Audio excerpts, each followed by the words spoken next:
If you're not happy, what are you actually doing about it? That's the question Jess Pinili's dad asked her on the phone when she called him crying about not wanting to go to work. 6 months later, she had $700 in her savings, had quit her job, moved from Australia to Bali, and started the business she's still running 7 years later. Today, she mentors women on how to scale their service business without sabotaging themselves. But this conversation isn't about the leap, it's about the part nobody talks about. The way your capacity to hold success is the actual ceiling on your business, and what to do when you keep hitting it. We get into why your revenue doubles and then mysteriously drops back, the difference between real resistance and not enough sleep, and the 90-second move Jess uses when her brain is about to talk her out of a hard decision. I'm Desi Batista. This is Expansion. Can you take me back to a moment in your own journey when you realized that what you were doing wasn't working anymore? Like, not the strategy, something else had to change. I will take you back to when I actually first started my business. So it was nearly 7 years ago, 2019. And a bit before that, I knew something was off in my everyday life. I was working as a fitness manager for a couple of gyms. And even though on paper, everything looked great, I was making money, I could pay my bills, I had a great friendship group, I liked where I lived. And, things were well, things were good, but there was something inside of me that definitely felt like it wasn't how life was meant to be. And I felt this big disconnect. And I guess you could look at it in the sense of felt disconnected from my purpose, from what I really wanted to do, my overall fulfillment with life and my lifestyle. And I had been thinking about starting a business years before 2019, but back then it wasn't as prevalent as it is now with online coaches and, working online. So I really didn't know what that looks like. I just knew that I wanted to work for myself. And I remember a very distinct memory is a couple of months before I started my business, more than a couple, probably about 6 months. I remember waking up for work, and I'm in my 30s now, but in my 20s, when I had jobs, I never wanted to call in sick. I always felt bad. I always felt guilty. And I remember waking up one day and I just did not want to go to work. And I called my dad crying and I told him, like, what do I do? Do I just pretend I'm sick? Do I take a bit of time off? I'm just not enjoying this. And he said, life is too short to feel like this. And life is too short to worry about whether to be calling in sick. But the overall question is, if you're not happy, what are you actually doing about it?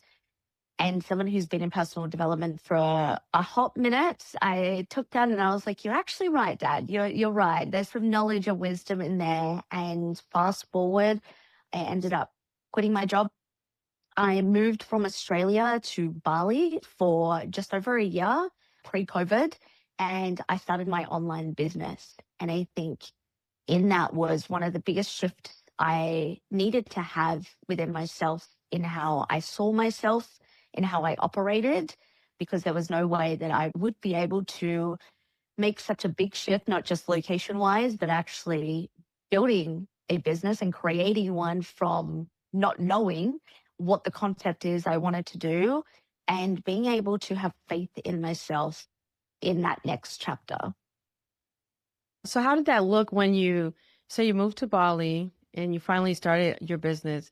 How did that feel for you to make such a big shift from working for somebody to working for yourself and having to be the one that actually decides what's happening day to day?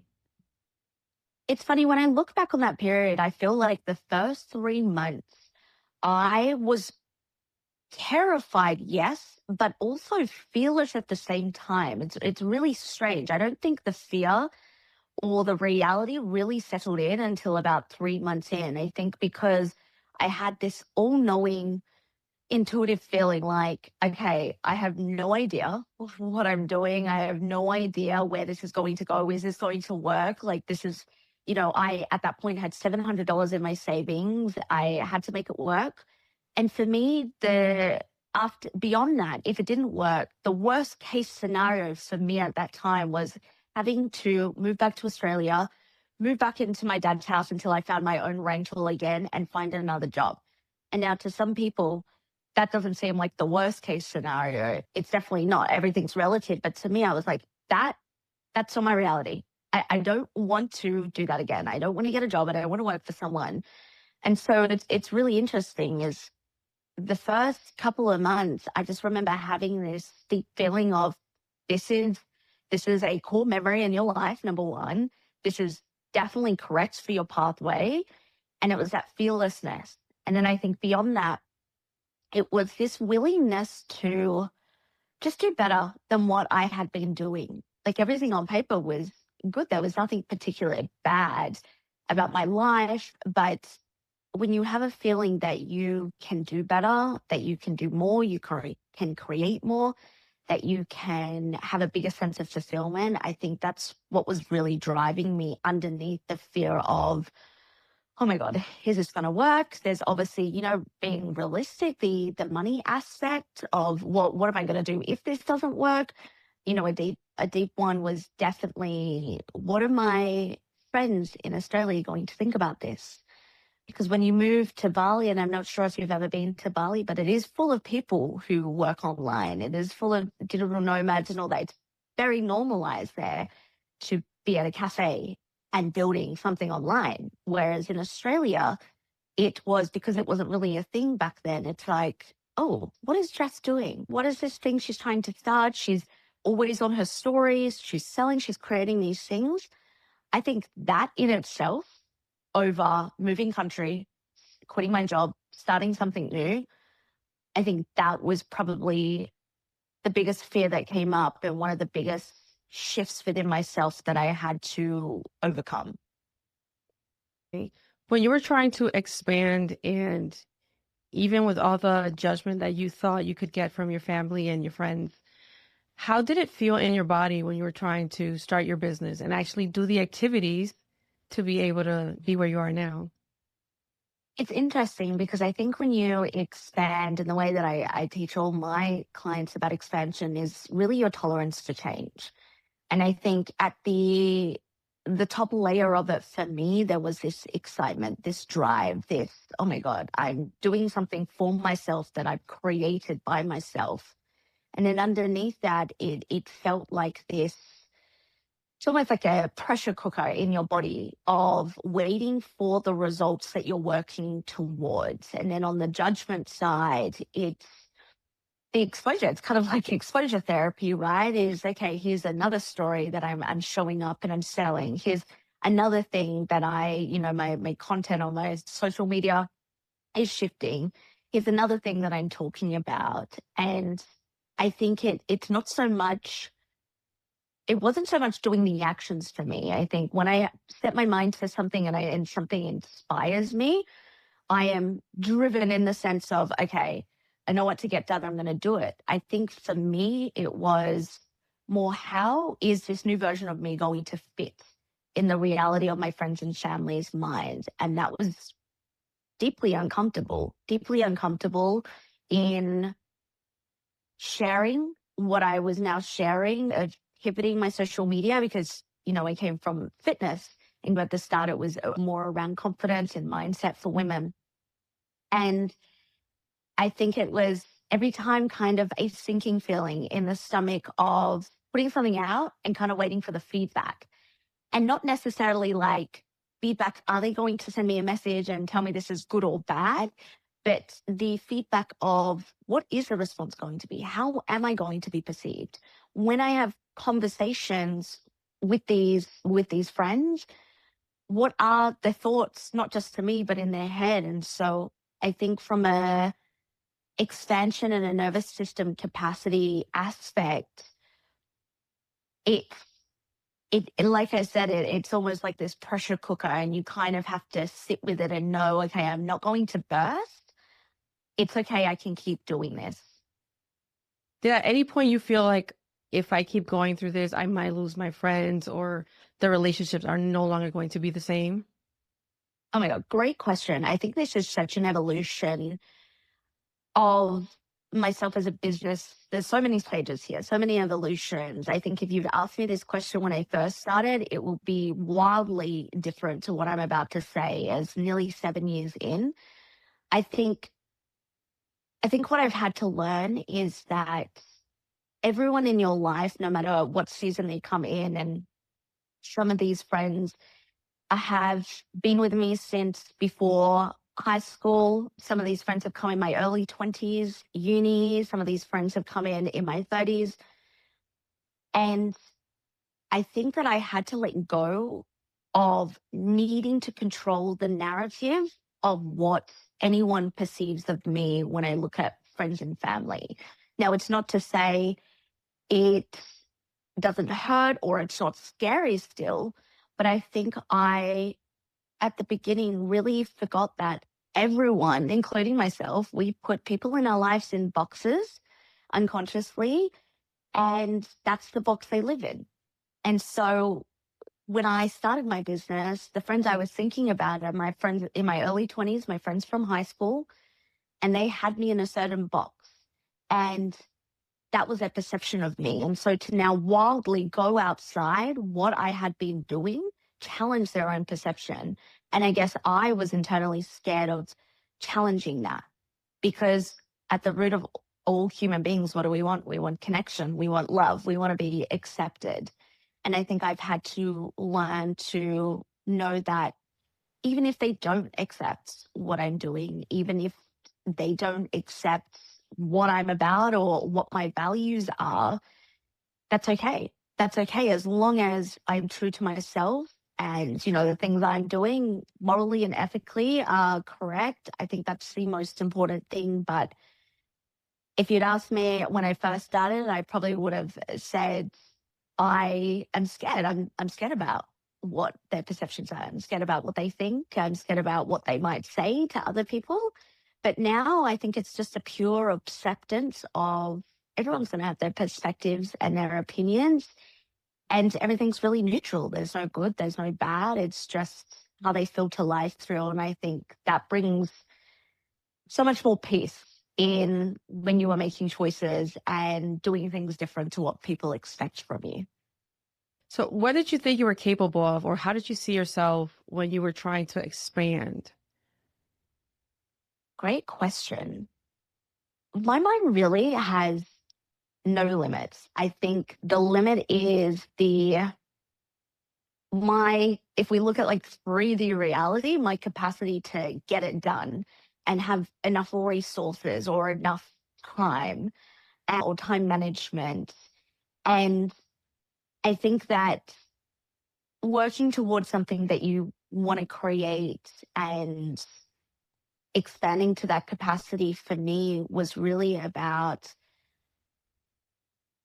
what am I doing that anytime that I check in with this thing, it inspires me and it also challenges me in the best way. I think what I've learned over nearly close to a decade is, even if something is fulfilling, inspiring, it should to a degree be challenging in the sense of how it's making you evolve and how it's making you stretch your capacity to be better, and not just better results in the sense of success or money, but better in the sense of your own evolution as a human being. And I think that that's really the gauge for me. Is I have such big ideas and concepts, but it's, am I always ensuring that when I'm working towards those things, apart from, time management, resources, 3D physical reality, is it something that still truly inspires me and something that still challenges my thinking, challenges my way of operating?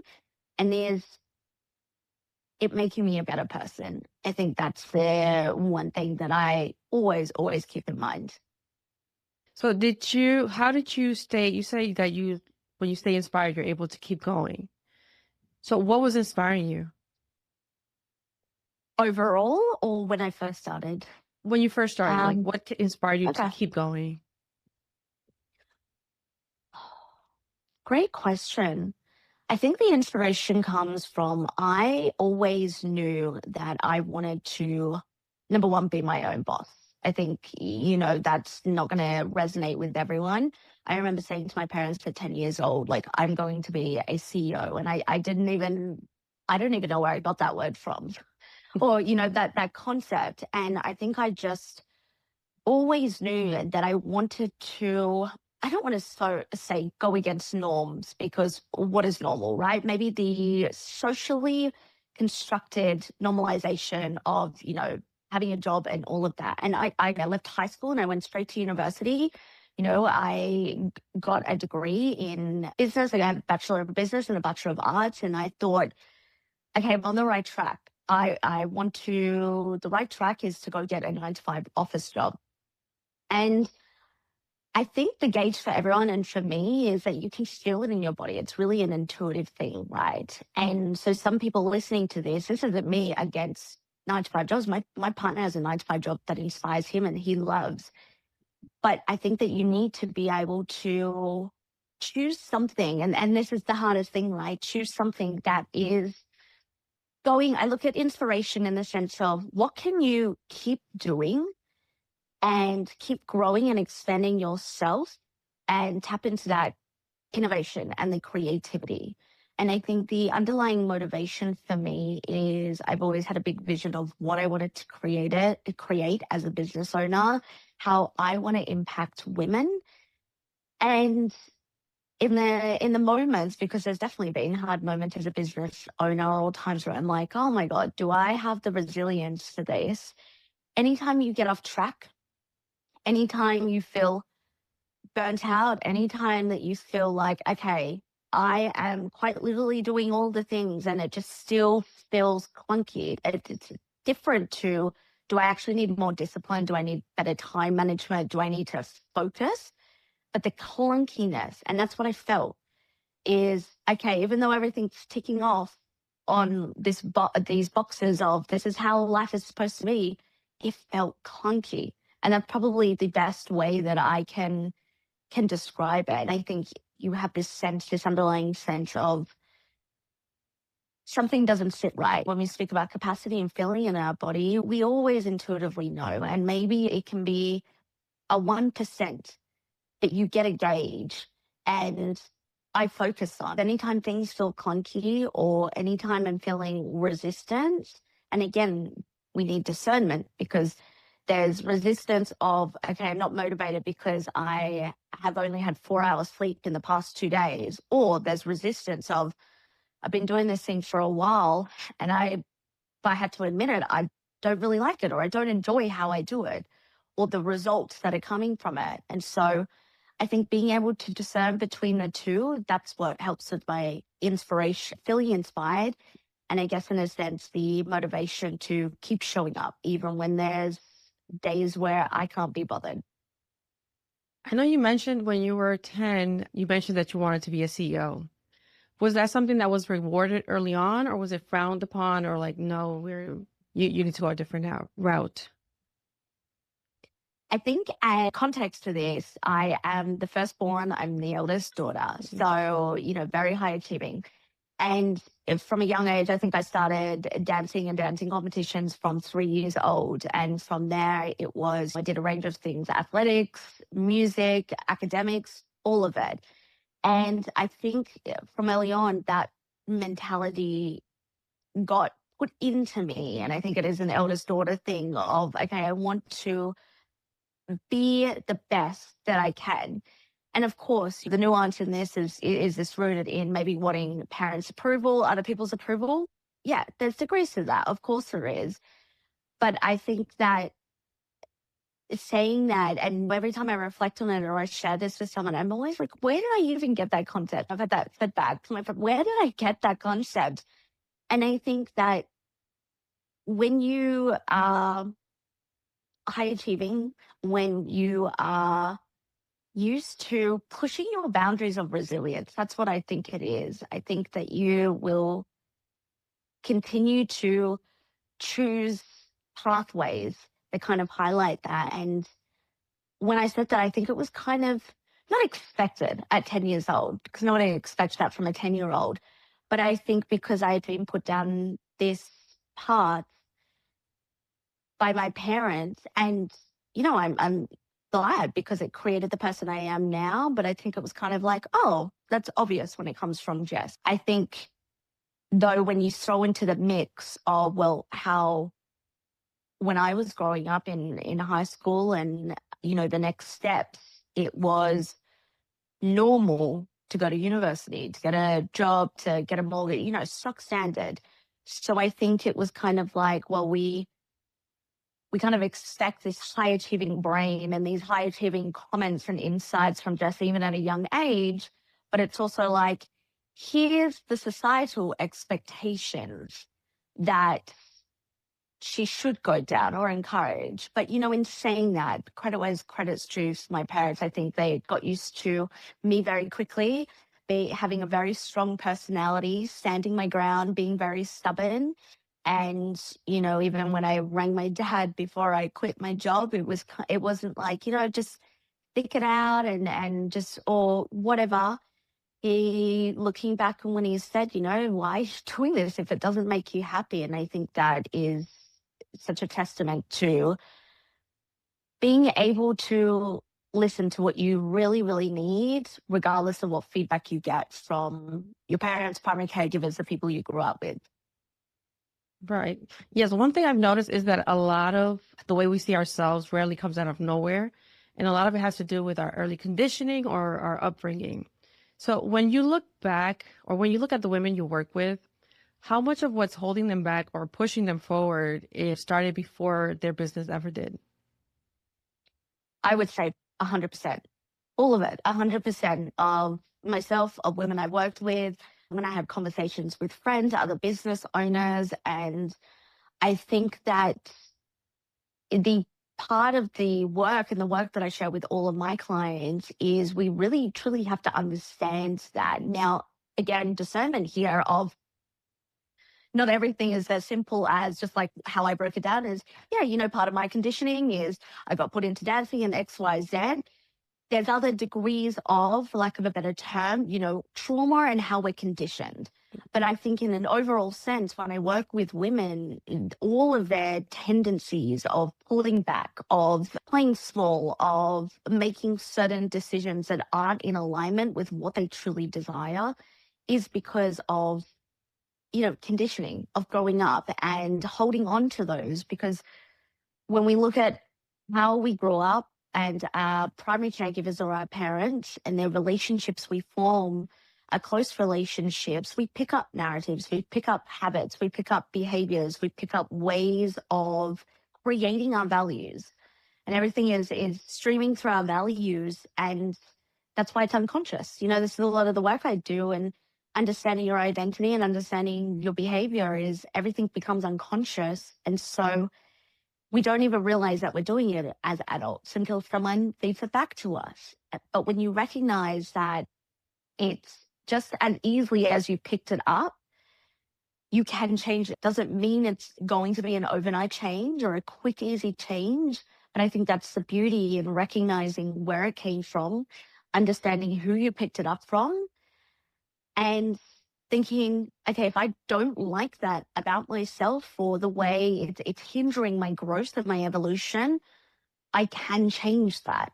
And I think that's such a beautiful mindset and, something that the work, why I do the work that I do. But when I really started to get into personal development, maybe around 18, 19, and, as everyone did, law of attraction and manifestation and understanding mindset, I think it's profound at, well, I could say how I am and I could get the same results, or I can give myself the chance to change if I want to. Are there common patterns that you see with them that came from early childhood or early conditioning? I would say a couple of common patterns that I see in my client, I have seen in my clients over the past few years is number one, around money mindset. And particularly, I have to work really, really hard for money. That's super, super common. That's something that I have worked on extensively is seeing the way that your parents' primary caregivers worked and then growing up and associating hard work means more money. And of course, we know that gets you just into this cycle of forever being in this loop. Another very common one is definitely, as we touched on for myself, around a fear of judgment, yes, but more so the fear of being seen for who you truly are, and afraid beyond that of being misunderstood, being rejected, not being accepted. And I see that a lot in women is the choices and behaviors they make. On the surface, it's not necessarily perceived bad, but they are continuous choices and habits that actually reflect the deep feeling of being seen and a chance that they're not going to be accepted, or the chance that why would I do this if I'm going to fail publicly? And publicly could be to two friends or it could be to 2 million people, you know? And so definitely I have to work hard for money, the fear of being seen, but more so accepted. And another very common pattern that I see is procrastination, but in the sense of when they have a fear of success.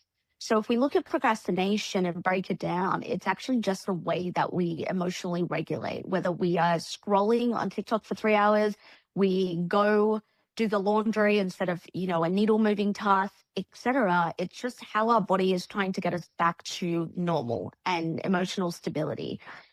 And beyond that, and why we do that is because beyond that, we're scared of perceived success. So a common example that I give is if you know that the next step, let's say as a business owner, is to create long form content and you book it in and then it gets to that week and you justify and you go, actually, I can't do this. I have to go do something else. Gets to the next week, put it off.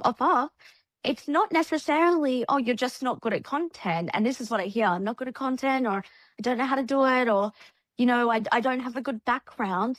It's actually, what do you think is going to happen beyond that, the success, if you broke it down? Okay, you create this piece of content and to make it simple, you get more money. And then what does that mean? That's success. If it's money, does it mean more responsibility? Does it mean that people are going to treat you differently? And so that's definitely a common one, is the behavior of procrastination, but more so connected to fear of success and what we perceive happens when we get that success. So procrastination in business can show up as them not doing the things that they should be doing, not doing the work because of how things could go. Is there any way that these patterns show up in their business? For procrastination? For procrastination, for feeling like they have to work hard in order to be able to make money. Like, are there other ways that these show up in their business? A really, really common one, and I just had a recent conversation with my membership members on a call about this, is fixing and tweaking things before we allow the data to come in. So a clear, tangible example is, let's say that you're about to launch a product or a service, a new offer. And so you've done all the things. You've got your landing page, sales page. You've got, your assets that you need. You know exactly roughly, okay, this is going to be 4 weeks. This is cart open. You've got all your messaging, content pillars, etc. You create that. You start your launch, and then within a couple of days, you're not getting the results you expected, because we like to put it up like we correlate it with our effort. It's like, and I've done it too, and I'm definitely guilty of this. We've just worked a whole month on all these assets, and now I've been selling for 2-3 days. Where are my millions of dollars, right? Because our brain does that. But then what happens is a couple of days in, we don't get immediate feedback, or maybe you're even a week or two in and it's like, all right, I'm getting a result, but it's not what I expected. So instead, what we do is we choose from emotions instead of data. And that's a huge thing I see. And so what that looks like is, instead of looking at the data and going, okay, well, this landing page, broken links here, and it's not converting well, but this email newsletter is doing really well. So what can I do? We think, that's not working. That's not working. I need to change my messaging. I need to change the way I'm doing content.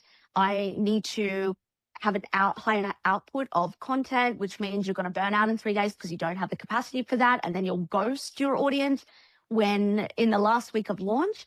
And so we tweak, we fix, and we choose from emotions instead of data. This is a big thing I drill into my members is, yeah, of course, you're always going to feel emotional or some type of way in your business. But the best thing is to ensure that doesn't dictate you. So that's a huge one, is always tweaking, refining, never learning from data. Or, and I say this as one of the most impatient people ever, not practicing patience to let things do their thing. You know, if you listen to this and you have let something do its thing without changes for 3 months, 6 months, 9 months, yeah, okay, that's a different story.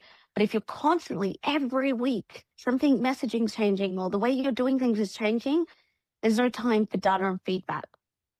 Another one is keep busy work over productive work. I think this, and you know, this is very, very common. It's about catching those behaviors. So if we know, and the way that I determine this and I share with my members is, as a business owner, is this action that I'm taking going to move the needle in building more revenue, more profit? And that should be the filter that we go into decisions. Now, you may look at that and go, well, you know, it's the week I really do have to fix my broken links on my landing page and just I got new branding photos. Still filter it through.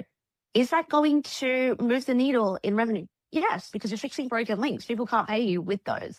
But if you get on your laptop in the morning and think, I'm going to spend a few hours just on Canva, make a new, you know, brand palette, choose new fonts, and then you know what? I've seen and heard this a lot. I'm going to scroll and reels and TikTok for inspiration and ideas. And then before we know, we're 4 hours down, and what ideas, what inspiration has come from that. And so we feel busy, and then we end the day or the week and we go, well, my whole week was back to back. I was doing things constantly. And then we have to look at, okay, what actually moves the needle? It doesn't mean that there's leaps and jumps, because, you know, 1% of messy inspired action is really the compound effect, right? All these small things, they build up, and then all of a sudden it's like, this is what people call overnight success. It truly isn't. It's 1% compounded, and then all of a sudden the results come. So I think busy work over productive work, and being able to catch yourself in that as a business owner. And then the last one I'll share is what I've seen is quite common is watering down that message. And it doesn't mean you need to be the most polarizing person on the internet. It doesn't mean that you have to have this wildly crazy opinion or point of view, perspective, values to get traction. But, and I've done a lot of work around this and around, you know, fear of being seen, fear of visibility, is not really saying what you want to say and allowing yourself to convey that in the medium that you enjoy. For me, and you can probably tell, I'm a yapper. I love long form content. It's my preference. You know, the world shifted into short form content, and that's fine. I adapt, but I definitely, that's why I have my own podcast, is I definitely prefer long format. I know I thrive in that. Whereas other people could look at long form content or lives or YouTube or podcasts and think, oh, no, thank you. That's the worst thing. Yet people think, well, everyone's, you know, I started my podcast 2018 before I had a business. And when everyone now having a podcast, it's not everyone has a podcast. Is that the medium that you can clearly articulate your message and convey? And if it's not, that's a way of sabotaging your own success. Is the brain is going to do anything to cope and to make you feel safe. And so we'll choose things that we think are the right things instead of the scary things. Like if instead of long form, you really thrive in, let's say, 60-second, highly edited short form reels, do that. But the brain might go, yeah, but that's going to take too much time and it's too scary and you don't, like, it's just easy to do the other thing. but it just becomes a self-fulfilling prophecy. So I definitely think, when it looks at watering down message, I look at it in not just, okay, you say what you want to say, but are you doing it in the medium that is the best for you? And that takes practice, that takes time, and it takes patience to perfect. I use that word loosely, but your craft and what you enjoy and how you can do that. And I say this to all my members who come into my membership who are new to business more so. I mean, I say this to women who have been in business years and years, but my newbies is we don't know when we start what works and what doesn't. Even nearly 7 years in, there's some things I want to try, and it's like, yeah, we'd love to know, does that work? But we don't know for ourselves. And that's what I say, especially when it comes to just on a content aspect or doing things in business, is what works for one person may not work for you. And that's absolutely okay. When you have the newbies come in, how are they different from the people you've already been working with as far as their nervous system and their identity? When I have new members come in who are new to business, they're not, I haven't yet, as of this conversation, but none of them have never done any type of mindset work or, known about nervous system. So I want to have that context. But if I look at the comparison, I think the women who have been in business a long time in comparison to the newbies is the biggest difference is just the amount of reps the older business owners in time length have done. How many times they've had to practice resilience, how many times they've had to show up, how many times they've had to actually learn what capacity is. Everyone looks at nervous system capacity like, let's be calm. It's not. It's how can you tolerate more change?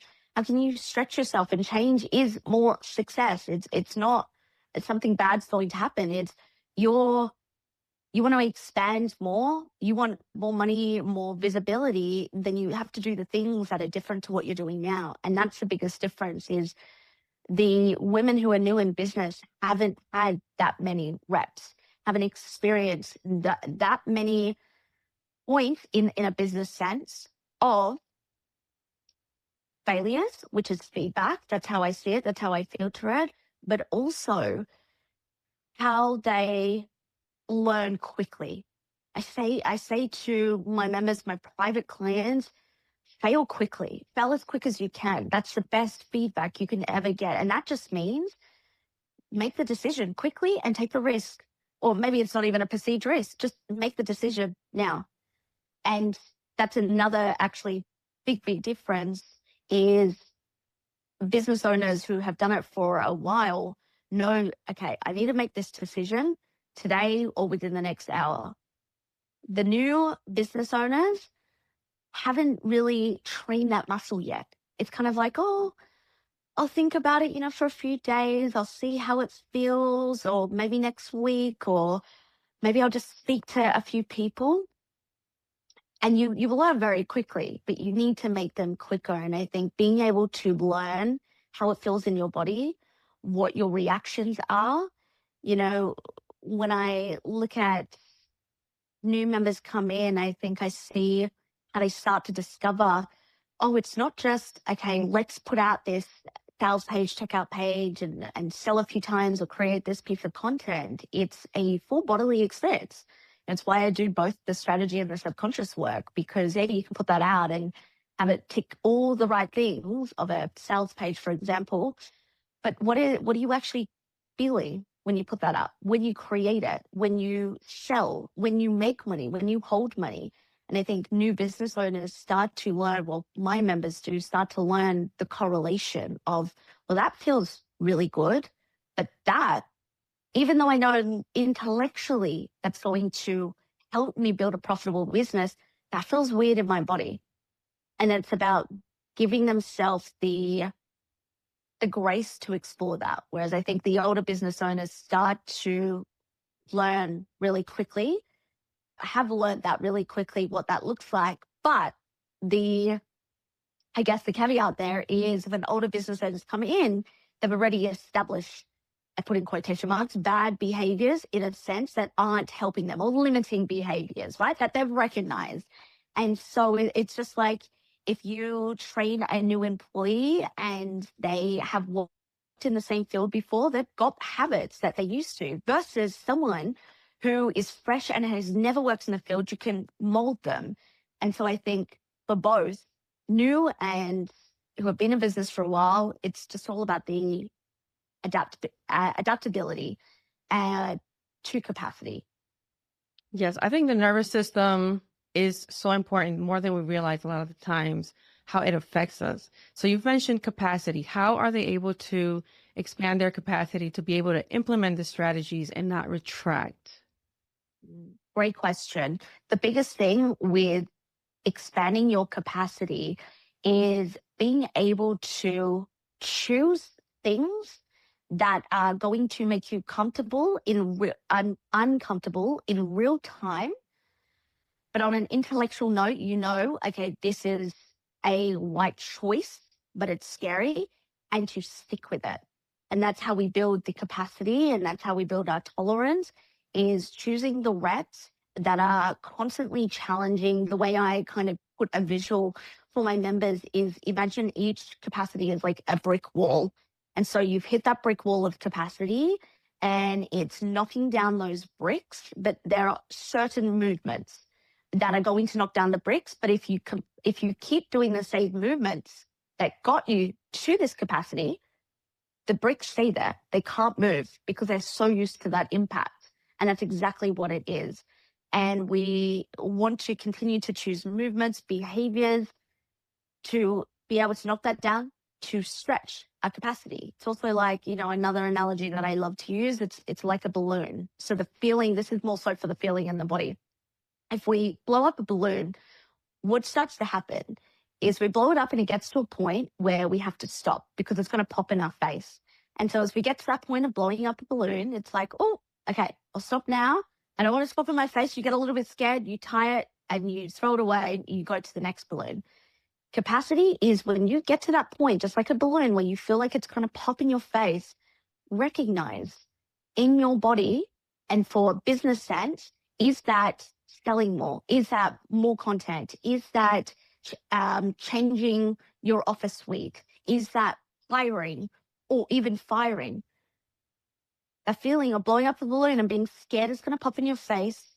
That's what you feel when you reach that capacity and you need to do something. The important thing there is to lean into that edge of, okay, my heart is beating really fast. I feel nervous.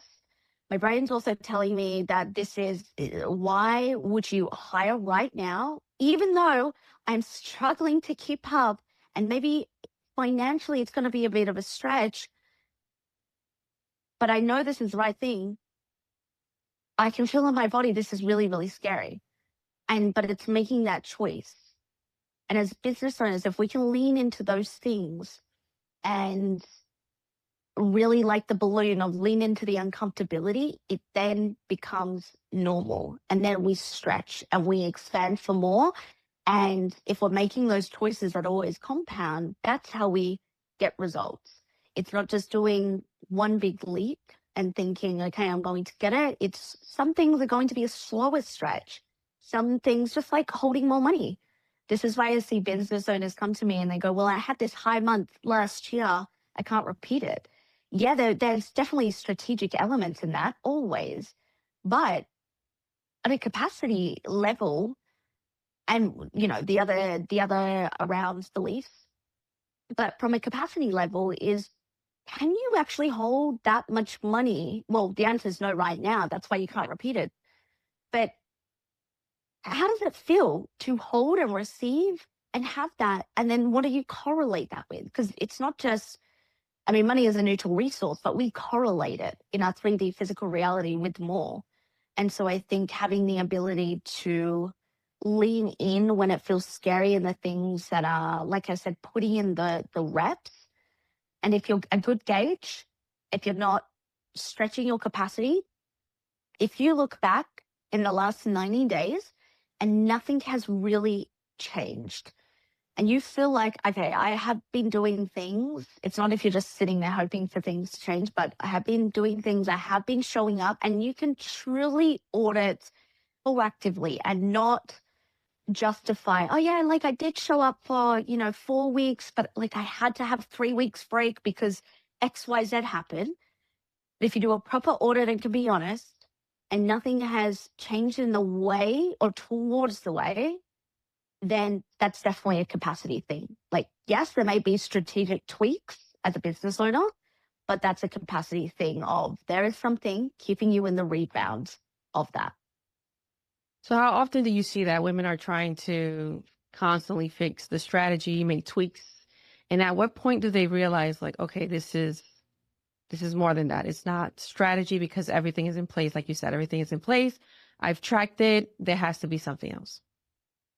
Well, every new level has a new devil, right? I think I see it in every single business owner that I work with is no matter if they've made their first $1,000 or they made their first $100,000 month, it will always come up in some degree and in some way, shape, or form. So let's look at a business owner. Let's say they made their first $1,000 in business. And it may come in the form of perfecting content and rewriting captions and tweaking. Now, if we take that same business owner and let's say they worked through it and a year later they make their first $100,000 a month, this may now come in the way of not responding to emails that are giving them opportunities to speak on stages or ignoring DMs and saying, I'm going to come back to that later. It may come in the sense of their mastermind price has stayed the same for the entire year and they're feeling resentful every single time they come to call. They love what they do. They love their clients, but every time they're resentful because their price positioning has not changed. And so it's these small things. Whereas back when they first made $1,000, it's like, oh my God, this is so much money. This is great. My first mastermind client. But now it's, okay, you're expanding. You're doing more. You're becoming resentful. That's a big thing in business for all businesses is where is their hidden resentment coming up? And so I think it happens at all levels. It just happens at different degrees. And it's being able to have those honest conversation with ourselves of where's resentment coming up? Where do I keep hitting a wall? Even if we don't look at monetary, maybe it's something to do with visibility. Maybe it's something, it can be as another degree because people look at, visibility or followers or, virality and also monetary. It can be something like, well, I have had the same amount of website traffic numbers every month for the past 9 months. My visibility is going really well. I've even put more money on, this is a really random example, but more money on, paid ads, but my traffic has stayed the same. Again, if we can tick off all the strategy, but then we look at, well, do you actually want to sell more?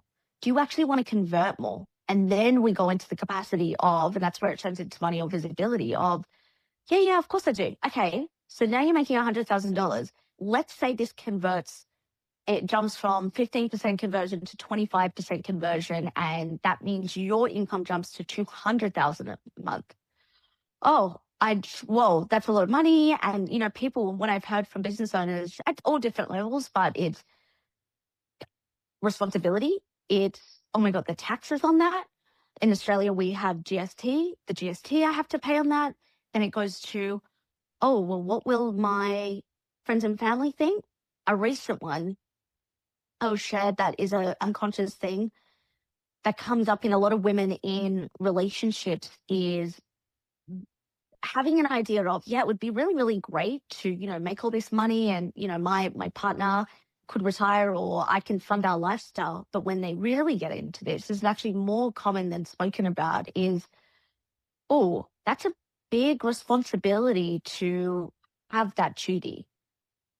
Or that's a big thing. Does that mean my partner's always going to be reliant on me? Even though I think that's so great, I can retire us both young or whatever, or we can take all these trips.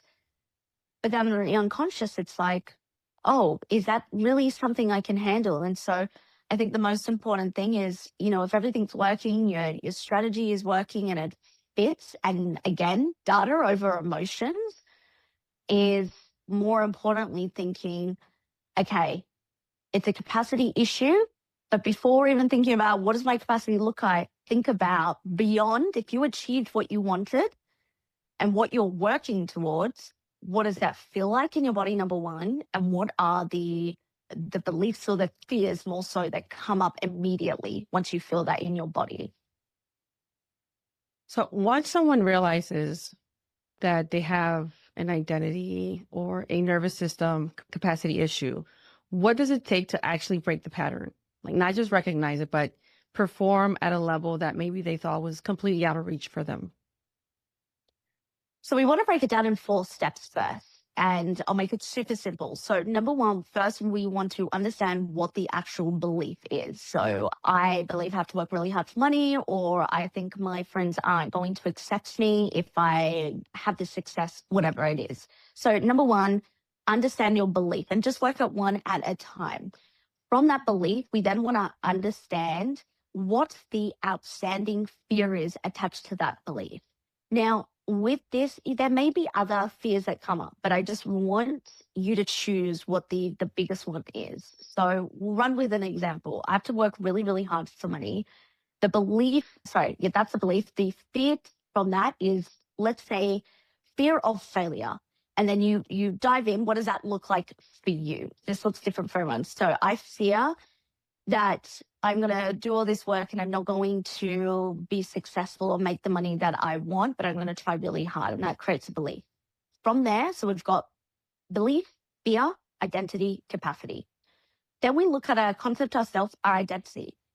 This is, who do you see yourself as when it comes to those belief and that fear? What is your concept of self? Meaning, your behaviors, your habits, your reactions, your actions, your motives, everything about you attached to, I have a deep fear of failure. And it's because I believe I have to work really, really hard for money. And so how do you behave? What are your habits?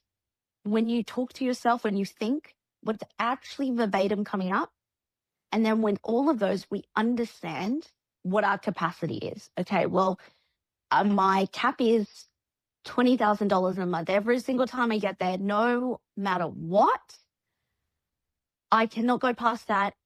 And then it solidifies the fear of failure. I'm just a failure. I've been trying to hit $50,000 for 6 months. And then it solidifies the identity of, okay, this is who I am. I can't make money. I'm not as good as everyone in my industry. It's too hard for me. And again, see how it becomes a cycle. So understanding those 4 simple steps of the belief, the fear, the identity it creates, and the capacity it creates is then looking at, well, and this is a framework that I'm trying to break down super simply, but it's then understanding, more so highlighting, if it's anything to highlight, not trying to think more positively or just thinking, yes, money comes to me all the time. It's look at the identity more so, write down and look at what your behaviors and habits and reactions are. That is tapping at what your capacity is. And now a lot of people will think, well, I know what it is, I procrastinate or I do this. Yeah, that's your identity. That's what you need to identify and stop it in its track. It's about interrupting the pattern. And that's the hardest thing because it's so unconscious. And so instead of, okay, every single time I go to do something I know is going to move the needle, I grab my phone, I start scrolling on TikTok, be 2 hours. We need to become more conscious in the pattern. Okay, I've grabbed my phone, I've opened up the TikTok app, have a conversation with yourself of, okay, what am I doing on TikTok right now? That's stopping in its pattern. It's not just 5 minutes, which turns into 2 hours. It's quite literally, and this sounds so simple, but it's that simple. People don't do it. They don't put themselves in a position to question what they're doing. And so we stay unconscious. We stay in these like zombie-like mindsets. So it's, what am I actually doing on TikTok right now? And that already is the pattern interrupt. Am I saying that all of a sudden you'll fix and you're better? No. But you have now stopped yourself to consciously actually say to yourself, yeah, I am procrastinating and I'm not going. And if you allow yourself the train of thought, I chose to scroll on TikTok because I'm procrastinating on creating that long form content. because I'm afraid that it's not going to get the results I want and I'm still not going to make the money I want. Okay, now we've said it out loud. We recognize, well, if you don't create the content anyway, you're not going to get the results you want. And so we start to have this conscious awareness, not just a self-awareness where I know that I sabotage. It's consciously, I know what I'm doing and I know I'm choosing. And this is the thing, if you really efficiently do this work, you understand to a different degree of what you were consciously choosing all of the time. And so if you consciously choose, I'm going to stay on TikTok, then when you're looking at your monthly review of your numbers, just rolling with this example, there is quite literally no one to blame but yourself. And that's not going into victim mentality. It's just like, well, you know what? I chose this. And then that goes into, a values understanding of, is that what I really want? Is that what success is to me? Is that what inspires me? Or, am I doing it in the way it inspires me? Or did I see 50 other people say that it works for them and I chose that? That's the resistance. So I think, looking at beliefs, fear, identity, capacity, do one belief at a time, one fear at a time, and then keep note in your phone notes, because we always have our phones with us, is probably the easiest. Write in a journal as well. But keep note of, what am I choosing in those moments, and really question it. And they become so, so unconscious. And when we start to become more and more aware, again, like I said, it doesn't necessarily mean that in that moment it changes and all of a sudden you're chilled and good.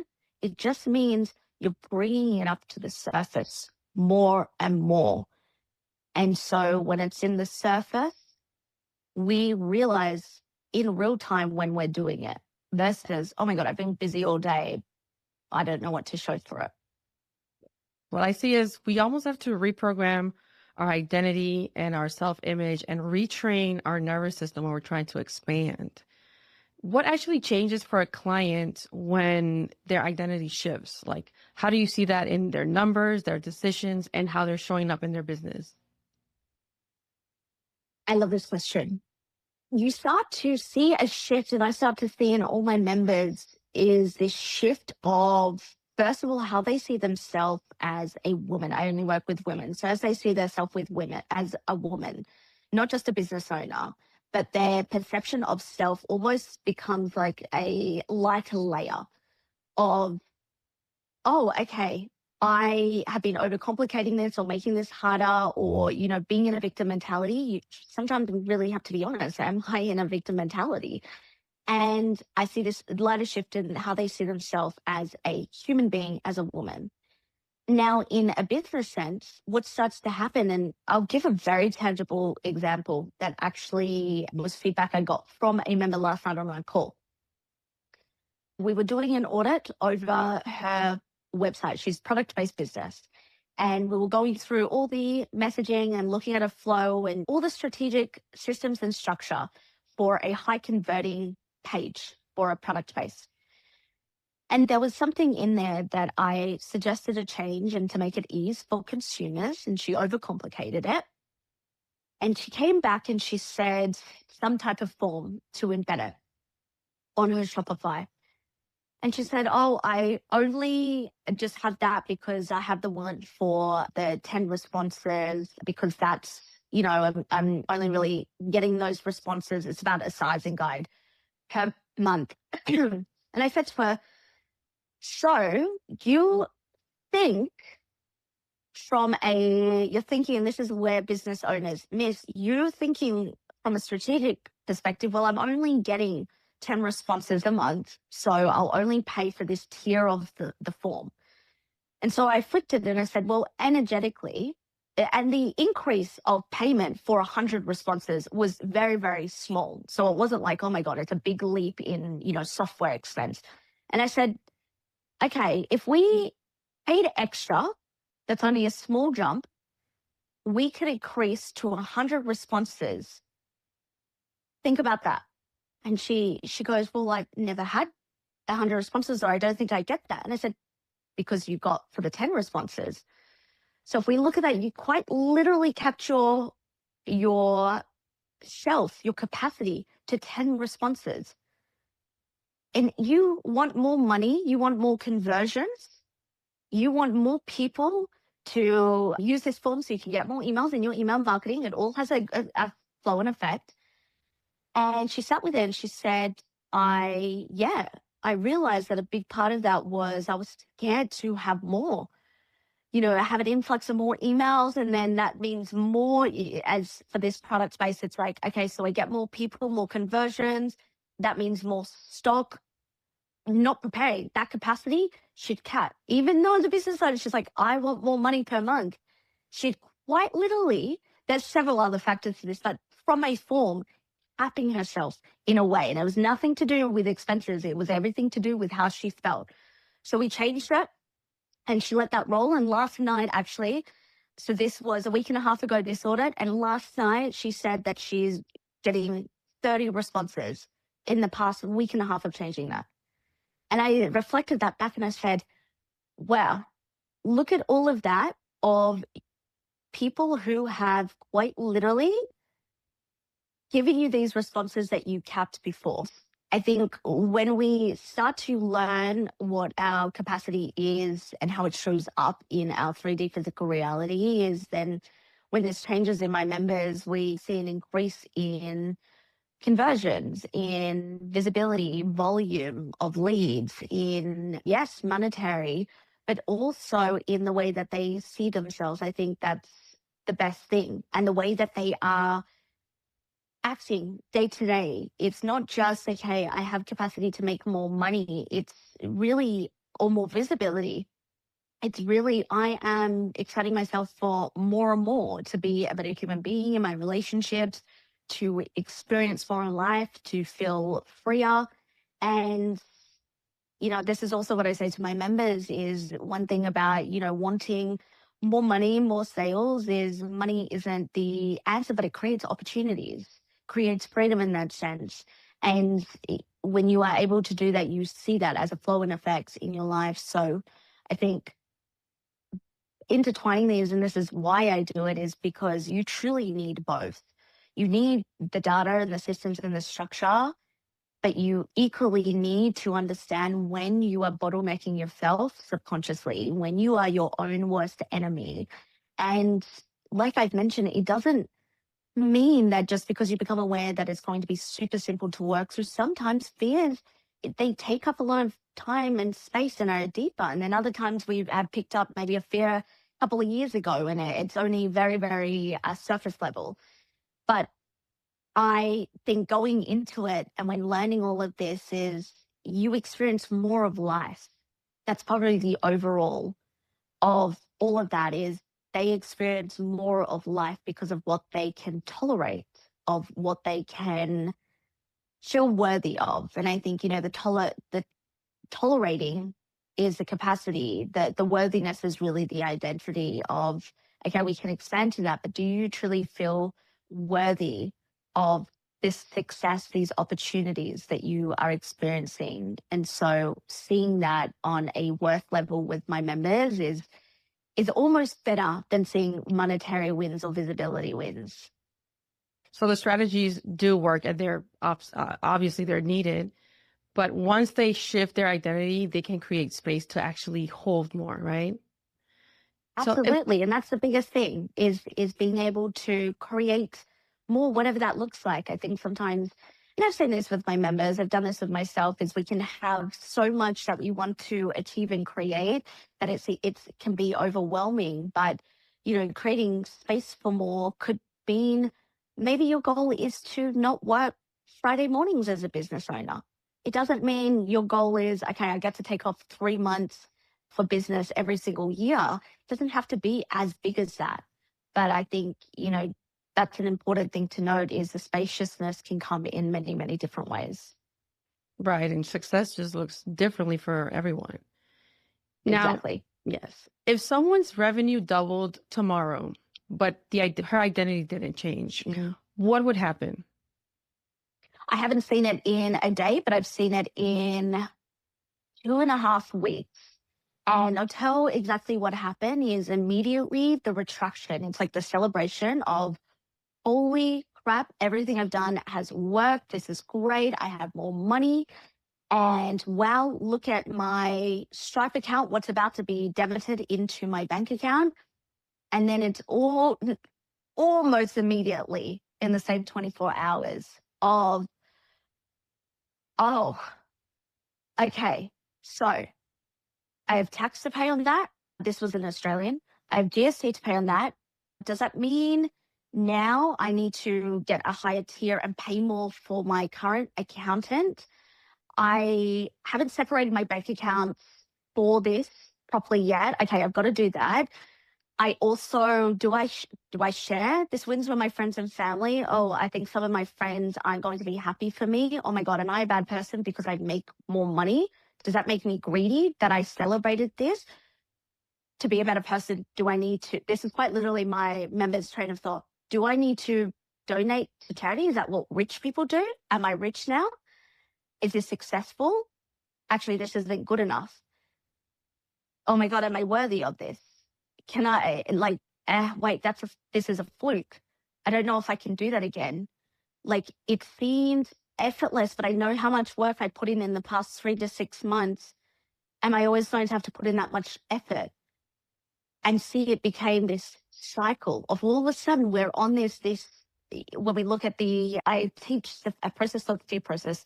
And when we look at a fear, the fear is when we see all the drawback, the fantasy is when we see all the benefits. And so we go into this related, the pendulum swings, right? This is identity work too. The pendulum swings into the fantasy of this is the best thing ever. There's nothing wrong. The fact that I have doubled my revenue. And then what happens with the pendulum? It always has to swing back. It needs to bring you back into neutrality.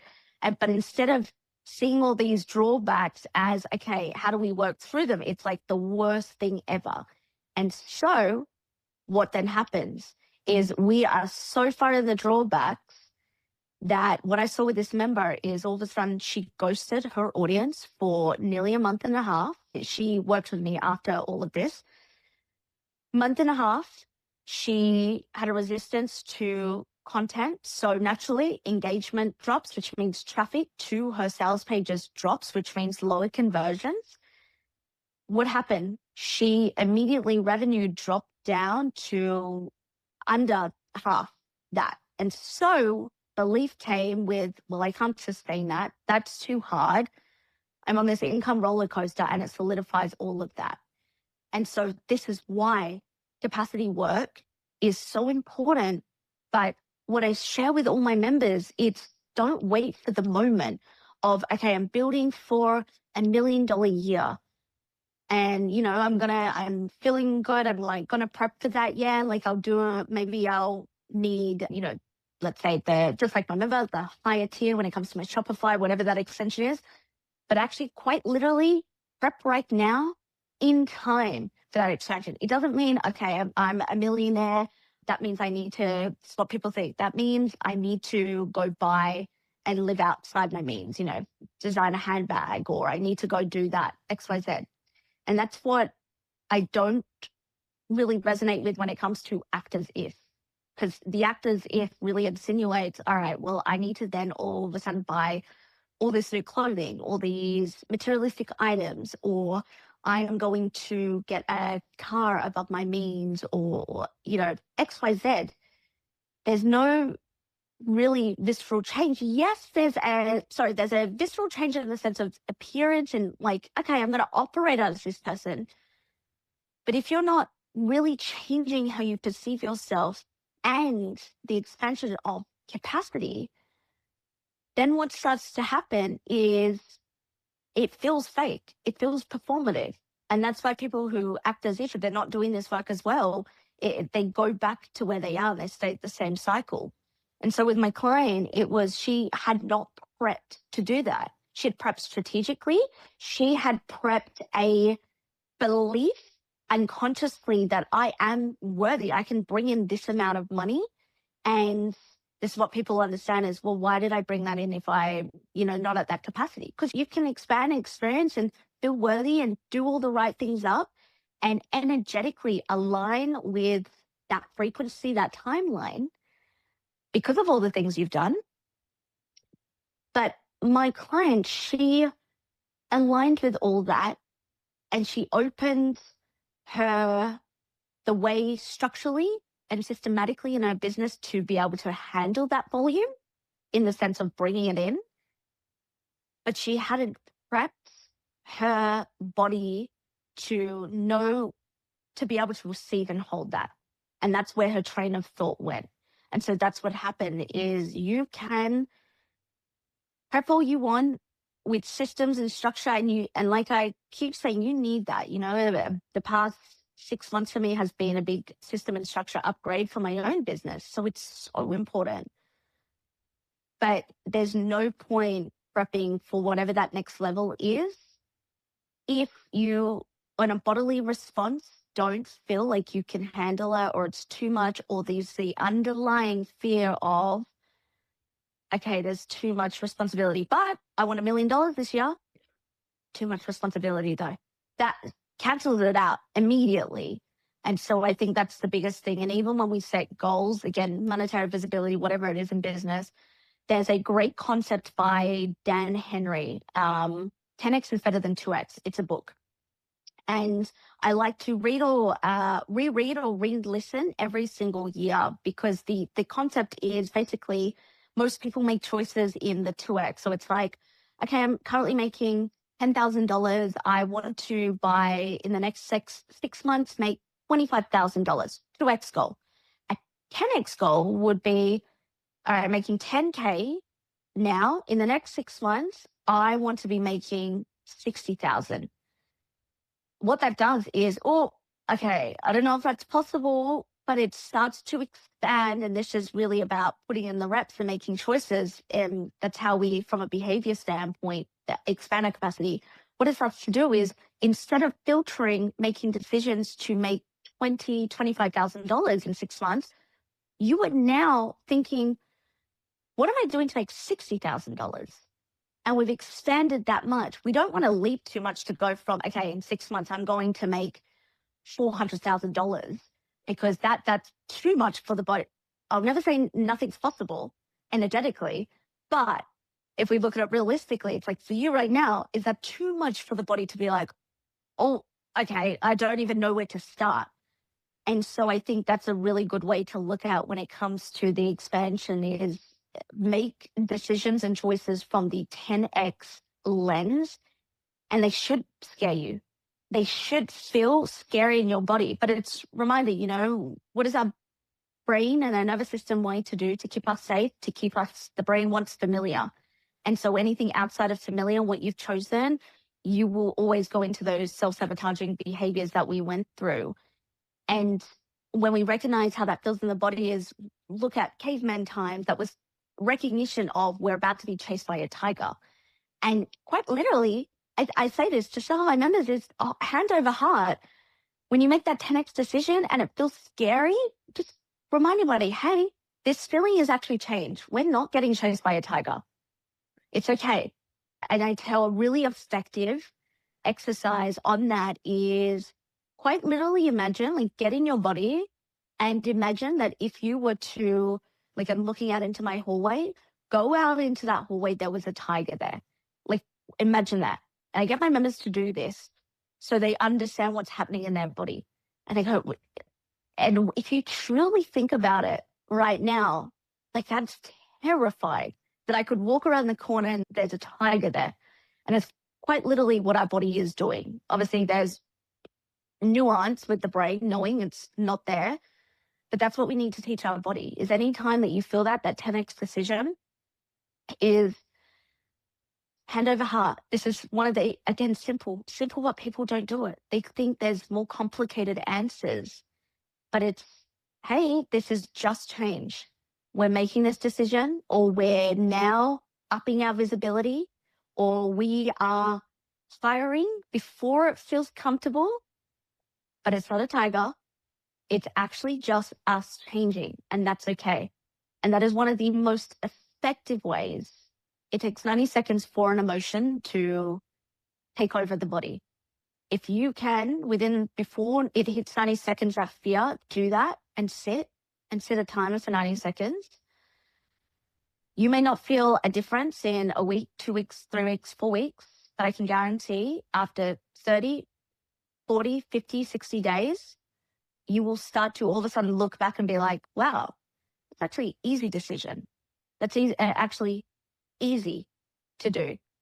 We do things now that it's like, oh my God, 6 years ago, could never do.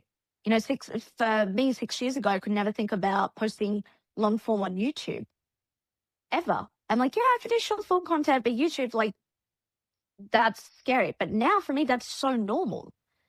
And that's part of it is knowing and teaching your body, like the things that we're choosing, they're not dangerous in the perception of a tiger's about to chase us. Right. So it seems you can grow faster than, with your nervous system and your self-image, but your old identity will come up and kind of pull you back for the most of the part. Now, what would that self-image be trying to protect, or her nervous system, by pulling her back into what feels comfortable? Well, the brain is wired for efficiency, and familiarity is efficiency. And so what the brain is trying to do is to conserve energy. If we just simplify it easily, it is trying to conserve energy. And so you think anything outside of what you are currently doing, even right now, as you're getting results, like you think of your behaviors, your routine throughout the week, even though if someone listens and thinks, well, everything I'm doing, I'm getting different results, that's becoming normal, right? That's becoming part of how you're wiring. So if we go beyond that, the brain doesn't want to, because it's not efficient. It's not efficient to change. It's not efficient to, neuroplasticity, to rewire differently. It's not efficient to do things differently.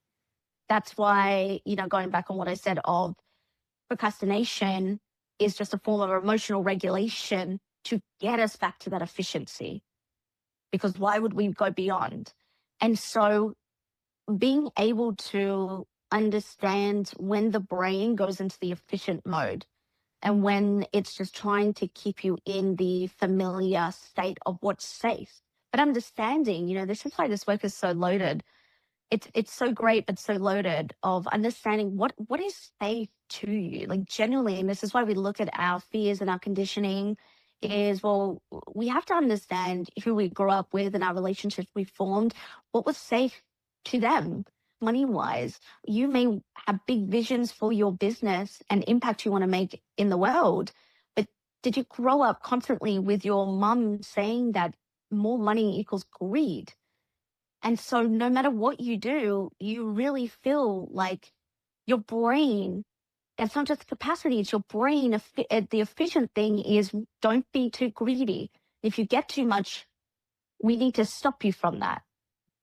This is where nuance with this, but this is where overspending or even hoarding money is, again, the brain's trying to keep you at an equilibrium of what it knows.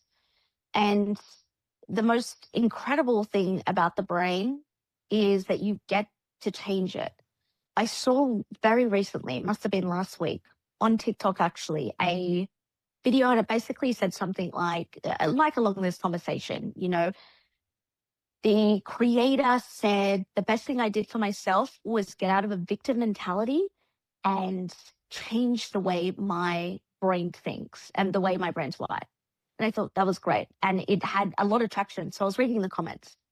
And an interesting comment was that got a lot of likes and really mass mentality was, this is really, what did they say? You aren't considering all the people that have trauma and, are actually victims and, have dealt with stuff like grief and everything. The creator responded and said, yeah, my dad actually passed away on my honeymoon. I've dealt with grief, and that happened 2 years ago. And there was all fighting back and forth in the comments from other people of saying, this is tone deaf. You don't understand. People go through shit. And, I looked at that and I thought, that's really the law of polarity, right? Without one perspective, we can't have the other.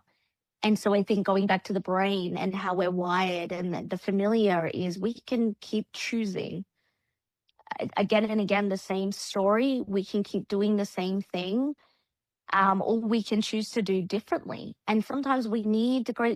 I've had conversations with women in my DMs that my work isn't appropriate. I have a few friends who are therapists and psychologists, and they said, just go consume their type content first. And I think, in my industry, we need more discernment like that as well. There are different degrees to work through, but we can. We can be different. We can choose different. And remember that the way that your brain is wired is efficient, yes, but it doesn't mean that that has to be the way that your wiring stays. It doesn't mean that it has to be the way that you are forever. And some people choose not to believe that. They choose to believe that the way that their brain is the way that they're going to stay. And I'm sure, like myself, you have probably gone through trials and tribulations in life where, it's like, oh my God, how am I ever going to get through this period of my life? So it's not taking away from grief, from loss, from experiencing real human experiences, but that's what they are. They're human experiences. Without the good, we can't have the bad, and vice versa. But it's being able to look at, okay, well, it's 3 months from this, and, this is the way I'm operating. Is it the way that I truly want to be? No. Okay. So what do I keep choosing? It's a conscious awareness. And when we just have the insight that our brain is just choosing the easiest thing because it doesn't want to exert energy, we realize that, okay, it's easy because this is all I've done for months or years for some people. Years for some people. I had a conversation last year. I was at a friend's birthday lunch and mutual friends, and I was having a conversation with one of these mutual friends. And I see this mutual friend every year for the same friend's birthday. Same conversation the past 6 years around hating her job. I've heard the same thing. Economy's bad, or, like I can't just take off 6 months. Her dream is to travel around Australia with her partner in a camper van. Can't just take off 6 months of work to do that. Oh, I can't, hate my job. Same conversation. And I just kind of humor it. But people like that there's always a reason not to change. There's always a reason not to do something. And I say this as someone who has been in periods like that in my earlier 20s, where I say to myself, this is just the way I am. Yeah, it is the way you are right now, but do you want to change? If the answer is no, then that's fine. There's some people who are like, no, I actually don't want to change. Okay. But if you are like, yeah, I do want to change, but this is just who I am. No, it's what are you doing differently? And it goes to everything that we've spoken about around identity, around capacity, around knowing, not even a business perspective, but there in life overall, you need strategy, systems, structure. You need a effective way to move forward. You can't just hope for the best. And I think that's the most important thing, is knowing that everything that you're used to, it becomes second nature, and you don't think about whether you perceive it as a good habit or a bad habit. That's sufficient now for you. But you have the power to create differently if you choose to. Absolutely. And the brain's job is to keep you safe always. And you'll always retract back to what's predictable versus trying a new route. Unless, like you said, you finally choose that, right? Exactly. Now, what's the difference between the woman who breaks through and the one that stays at the same level? Well, it's an extension of what we were just saying, right? Is choosing to do differently and operate differently. I think that specifically with all my clients and members over the past 6 years, one thing I see is it's not just discipline or motivation necessarily. I think, and more so motivation, waiting for the right moment. I think that we need to practice discipline. We need to practice focus. But the difference between the women who break through to whatever their next level is, their next level of success, is that they see what they're doing and they know that it needs to be completely different for where they need to be. They need to operate differently. And that's why every new level is a new devil, because there's going to be challenges to that.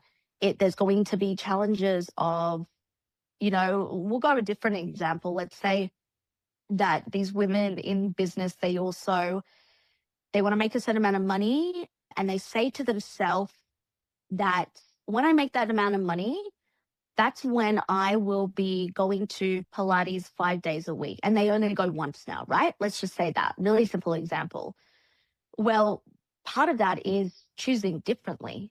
Okay, well, what's the perception of why you need to make more money to go to that? If it's got nothing to do with membership expenses, why can't you? Well, there's so much to do. I'm busy, busy. Okay, so when you make that amount of money, you're all of a sudden not going to be busy, and you've got to feel better by going to the Pilates, which probably is going to get you better in flow. So it's having conversations like this of, well, am I choosing differently? The women who repeat the same cycles and do the same things are the women that get to that level of capacity that they keep circling back and forth, that brick wall, they keep returning back to, and they go, I can't be bothered, or this is too hard, or I'm not going to put in the work. I think that's one of the things of this work is there are capacity levels that require you to put in the work.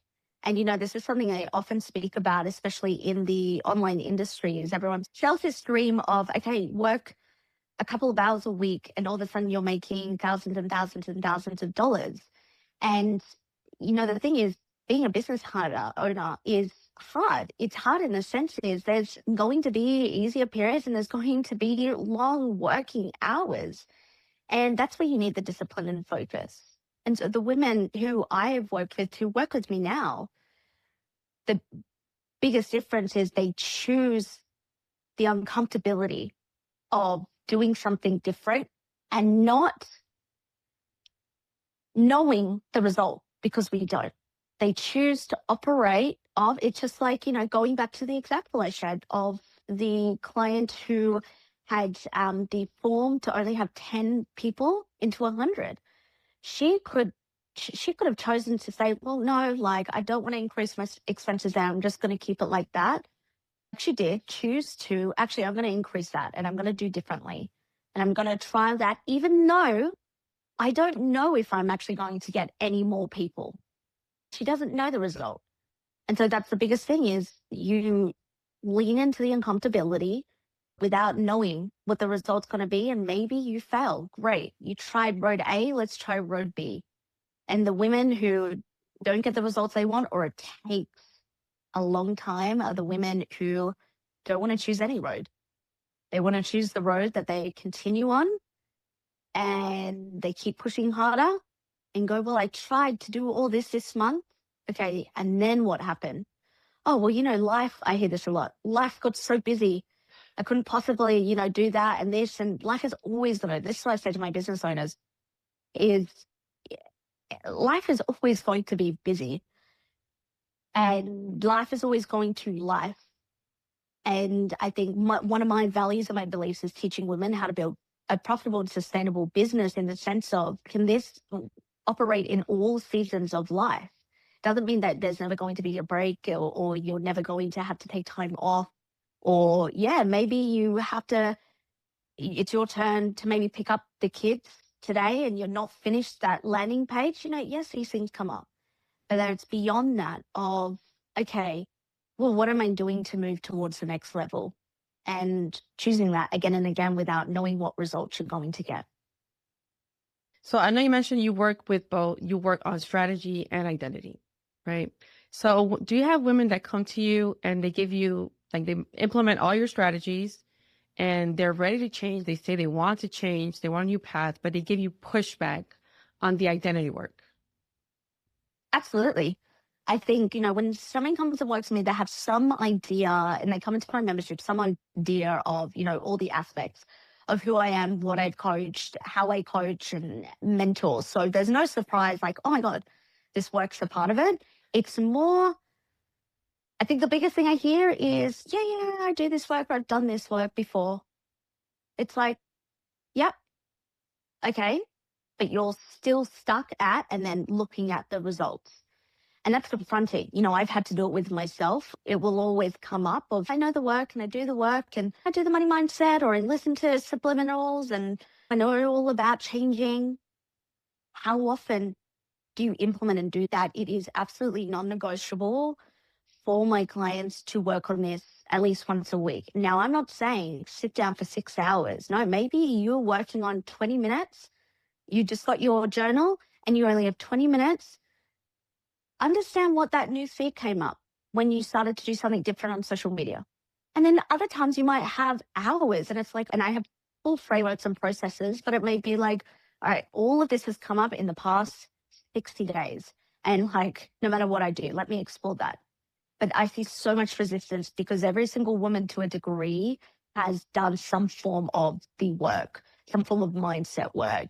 I think most people, well, at least, the women that I attract have definitely. And it's more so the simple things like when I mentioned the hand on heart, speak to your nervous system, so simple. How many people do that or implement that or think, yeah, I will. It's about being able to train yourself to do these simple things first without expecting, oh, okay, I'm going to go into a full process and understand everything. And I need hours and hours and it's too scary. And that's why we avoid it, right? Is because it's way too scary to face what's coming up.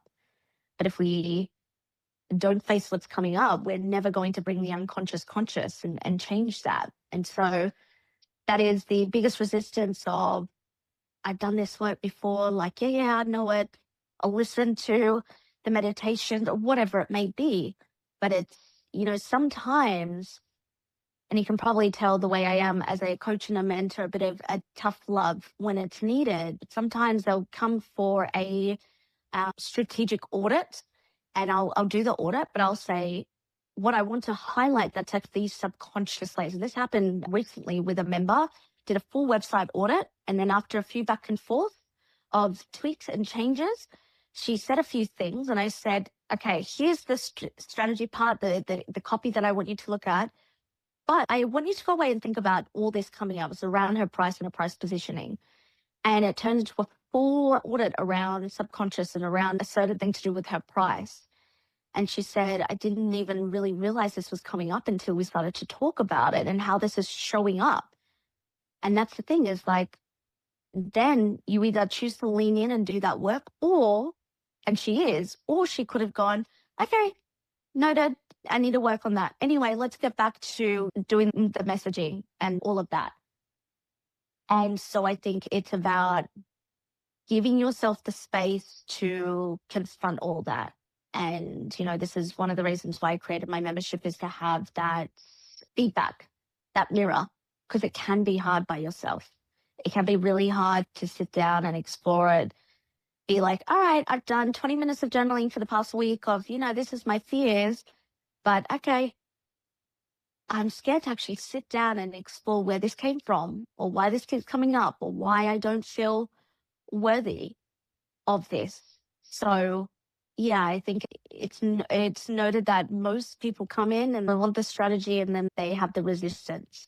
Not because they don't want to be better or create more success or opportunities, but because they, underneath it all, are afraid of what they have to confront. Okay, last question. What would you say to the woman who has done everything she knows how to do and still can't seem to move past a certain level? There's a few aspects to look at it. It's not just what are your beliefs of that? What's your capacity? What have you strategically done? It's also a values thing. And so super simply, the way I break down values isn't, okay, I value my family and I value money and I value my job, right? Is we need to look at the micro values. And it's, okay, let's say your top value right now is your relationship, but then the micro value, what do you actually value from relationships? Is it connection? Is it whatever it is? Then if we look at what you said and isolate that for business, it's like I'm doing everything. I'm not getting results and doing the subconscious work. I still think, that's an underlying thing, but actually understand your value to business and what you're working on. So you don't just value business or money or wealth building in relation to business. Like, what is the micro value there? Is it impact? Is it investment of wealth? Is it visibility in the sense you want to get famous online. Like I've seen that as the micro value. Remember, nothing is good or bad. It's just like you need to get honest with that.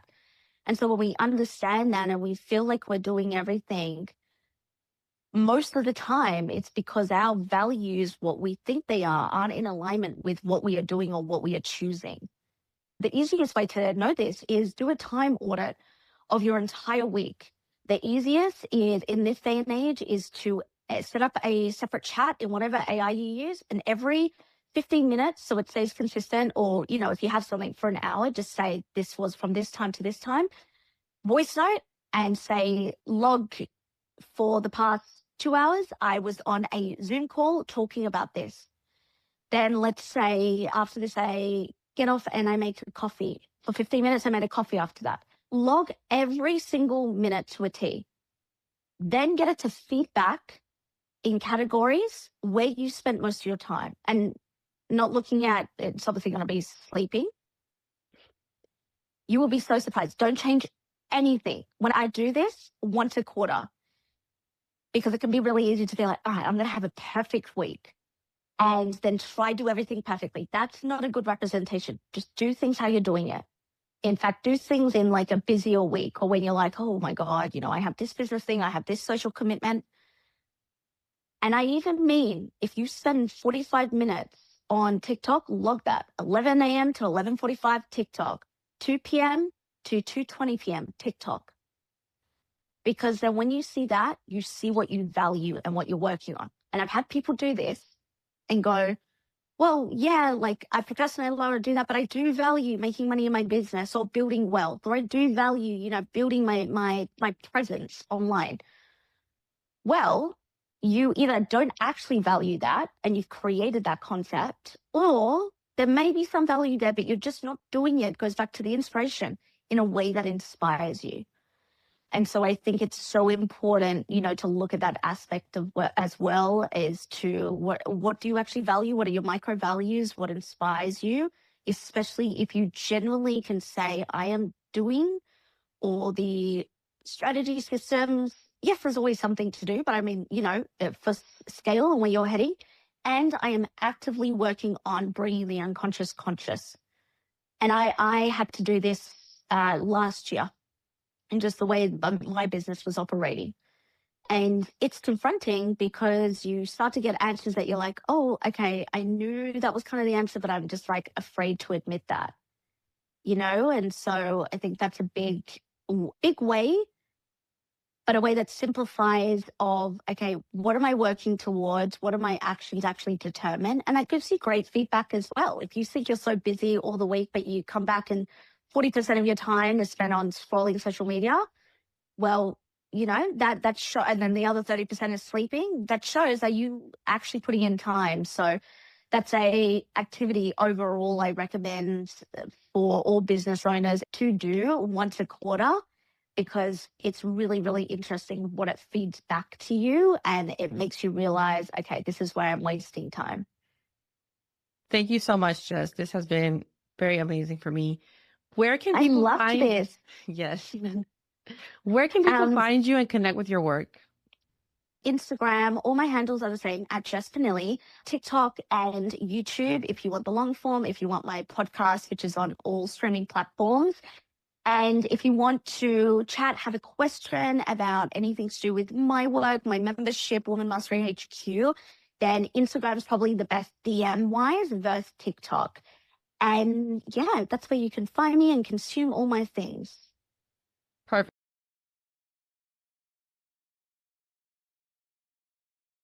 If this conversation sparks something in you, subscribe so you don't miss what's coming next. And if you're a woman who's been doing everything right but can't seem to break past a certain level, DM me the word stuck on LinkedIn.